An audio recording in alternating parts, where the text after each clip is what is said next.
ভালোপুর 220 টাকা চেনি ছাড়া গুড় নাই। তাই চেনি ছাড়া গুড় নাই, চেনি ছাড়া বাটপা। তাই এই হচ্ছে জিটকা হাজারি গুড়ের আড়ত। হাজারি গুড় কেনার জন্য আমরা সেই চারিগ্রাম থেকে চলে আসছি নাকি। অরিজিনাল হাজারি গুড়, অরিজিনাল হাজারি গুড়। একটু এই ব্রিটেনের রানী এলিজাবেথ এই সিলটা দিছিল ওনাদের। এটা কি ব্রিটেনের রানী এলিজাবেথ এই সিলটা দিছিল আপনাদের না?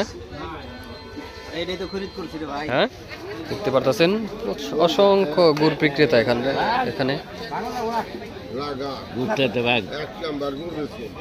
এক নম্বর গুড় না? হ্যাঁ, 600 টাকা কেজি। ওনে আবার দেই বেশ 1500 টাকা কেজি।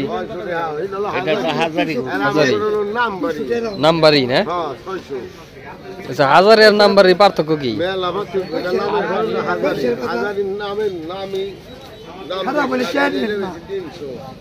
ভালোপুর 220 টাকা চেনি ছাড়া গুড় নাই। তাই চেনি ছাড়া গুড় নাই, চিনি ছাড়া গুড় নাই।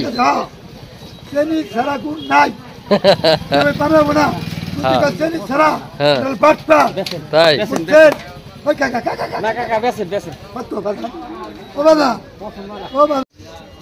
হাজারি গুড় প্যাকেট করা হইতেছে, অসংখ্য হাজারি গুড়। গুড়কু অরিজিনালটা এই যে হাজারি লেখা আছে। এটা কি ব্রিটেনের রানী এলিজাবেথ ইজি সিলটা দিছিল আপনাদের না?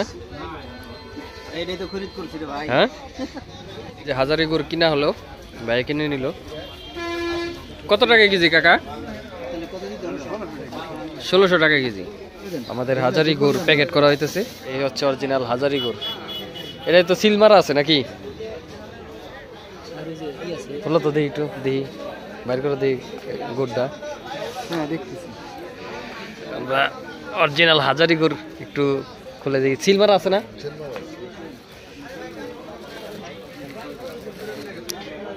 এই হাজারি নাকি? হাজারি লেখা।